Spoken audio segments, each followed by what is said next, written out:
The dust in Kakamega had barely settled when Senator Boni Khalwale climbed onto the podium, but his words were already vibrating across the political landscape.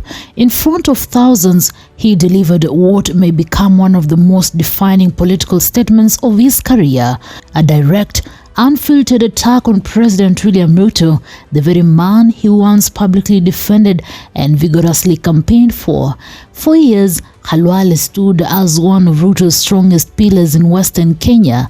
He repeatedly emphasized that he was the bridge that connected the president to the Luhya region, a region whose political loyalty has historically been difficult to sway. And on this day, he reminded the president of that history with striking clarity. I am the one who brought William Ruto in the Luhya nation. The first meeting was in this hall. He repeated a moment many Kenyans had never heard before, a deeply personal interaction involving his late wife. Khalwale narrated the last dignitary his wife ever cooked for before she passed away was none other than President William Ruto. To him, this was not just a memory, it was a proof of relationship he believed was grounded in trust and brotherhood. And President William Ruto, I tell you, my brother, my wife, she's lying there. You are the last dignitary she cooked for before she died. And now, he said that bond had been shattered because despite all this, he claimed the president was the architect of his downfall, the removal of Khalwale as the Senate Majority Whip. In the case of the removal of the Senate Majority Leader or the Deputy Senate Majority Leader by the Senate Majority Whip, and B, in the case of removal of the Senate Majority Whip or the Deputy Senate Majority Whip by the Senate Majority Leader. Now, Honorable Senators, pursuant to Standing Order 22-7, the said letter from the Senate Majority Leader was accompanied by the following documents. 1. Minutes of the Majority Party meeting dated the 2nd of December 2025, which is a record of the proceedings of the minute together with resolutions. And 2. Duly signed list of senators who attended the above indicated meeting. Now, from the correspondence, the minutes indicate that a resolution was passed to remove the Senate Majority Whip, Senator Dr. Boni Khalwale, CBS MP, in accordance with Standing Order 22-5. He told the crowd that the president had warned him to stay quiet, to stop questioning the government, to stop speaking freely, all because he held a position of Majority Whip. The senator expressed disbelief, asking how holding a leadership role in parliament could be an excuse to silence him. He questioned the logic of disciplining him simply because he voiced concerns or disagreed. To Khalwale, this was not just political punishment, it was disrespect. And I was shocked.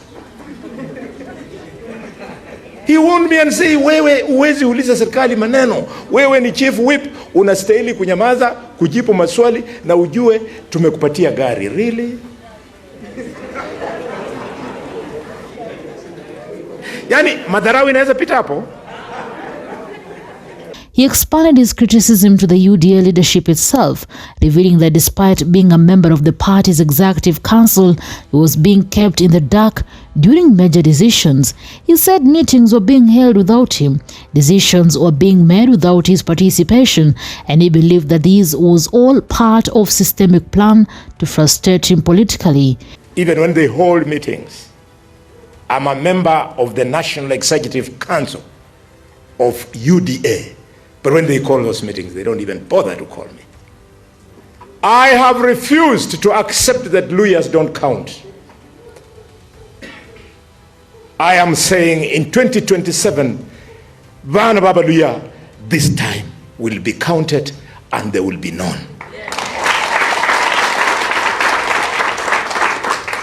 He reminded the rally that he represents 2.4 million people, yet his voice was being treated as optional.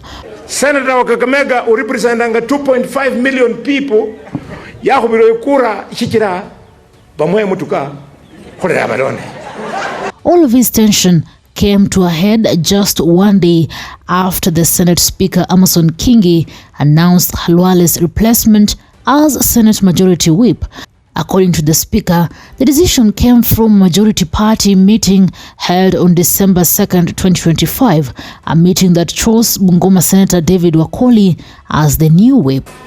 The minutes further indicate the majority party elected Senator David Wafula Wakoli MP to serve as the Senate Majority Whip in his place. Now, Honorable Senators, Standing Order 22.8 provide as follows. The Speaker, upon receipt of the decision under paragraph 7, shall verify the correspondence received and deliver communication to the Senate within 3 sitting days. In this respect, I have verified the correspondence received and hereby communicate that the majority party has effected a change in the office of the Senate Majority Whip. The new office holder, therefore, with immediate effect is Senator David Wafula Wakoli MP. But what caught the nation's attention was the reason behind the decision, Khalwale's decision to support an opposition candidate during the Malava by-election. Khalwale amezoea upinzani ya upusi. Yeye ameenda huko Senate badala kujenga Malava, hapa amewacha kujenga. For the ruling party, this was disloyalty. For Khalwale, it was simply democracy, and his supporters in Kakamega responded to his speech with loud approval, viewing his removal as an attack not only on Khalwale, but on the political dignity of the Western region. As far as Mudavadi is concerned, as far as Wetangula is concerned, you are only as good as you help them to take people to the polling stations so that they get those positions. When they get whatever benefits they get in return, which I don't know, Wetangula mani ne helicopter mahira ibungoma, Mudavadi mayiha nende helicopter ibihika mahira bindu bienebo yueneyo papara ko Kakamega ibereho. Now, the debate is unfolding in real time. Was this a justified disciplinary measure by the ruling party, or is it a warning sign of deeper cracks within UDA, cracks that may widen as the country moves toward the next election cycle? Khalwale's message was unmistakable. He feels betrayed, sidelined, and disrespected, and by choosing to speak publicly, he is signaling that he will not go down quietly. I am going to make sure in 2027 Kakamega gets a position at the national table of brotherhood. I'm going to make sure in 2027 whoever thinks that lawyers are not there now, ile masomo yenye Michael kijana wa Malu alinipatia akaniambia, ukiwa katika siasa heshimu wale waliokutangulia. Nimeheshimu Mudavadi, nimeheshimu Wetangula, but because they have let us down, I have decided let them go there, but they will also find me there. His speech, emotional, personal, and unrestrained, is now echoing across the political landscape, and whether one agrees with him or not, one thing is certain: the political battle lines inside the ruling party has now shifted. This story continues to develop, and its impact on national politics may only be beginning. Newsroom, Maisha TV, Reader Kering Chobet.